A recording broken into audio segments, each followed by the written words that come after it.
Hi guys, welcome back to the channel. Today we're going to be doing the install of the air filter on my 2018 Toyota Tundra. You know that installing air filters is super hard. Like you got to be a scientist or a doctor or go to Harvard to install one. So I'll show you how to install it in case you don't know. Here we go guys, we're installing the Canon high flow air filter on the 2018 Toyota Tundra.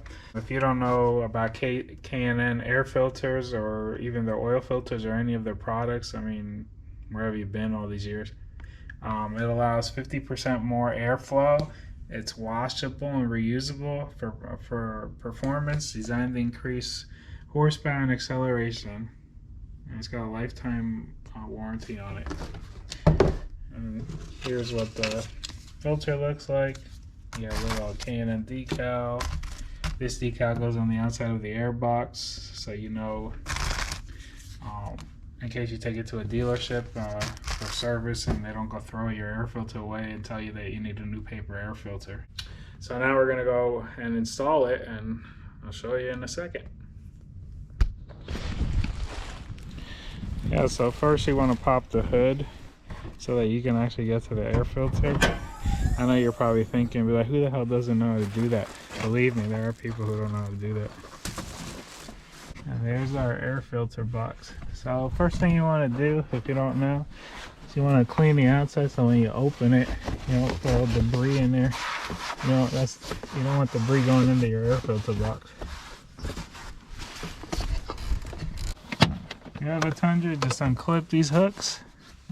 The two front ones.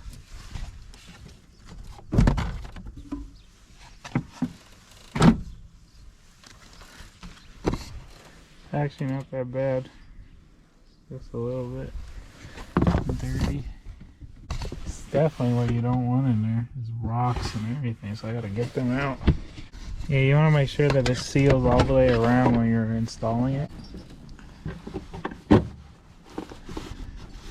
Make sure that it sits in the seals right. See? Then you got the clip up here, and there's another one. Push down, make sure it gets a good seal. Get this clip down. Second clip. There you go. Told you it was a pretty hard install. It's one of the hardest installs I've done all year so far. And you like my Triumph hat? Yeah. Now for the big sticker put on. So when I take it to Toyota, they don't come telling me I need a new air filter. There it is. If you guys like this video, please give me a like and a subscribe. Hopefully you guys know how to put an air filter in, I hope. Thanks guys.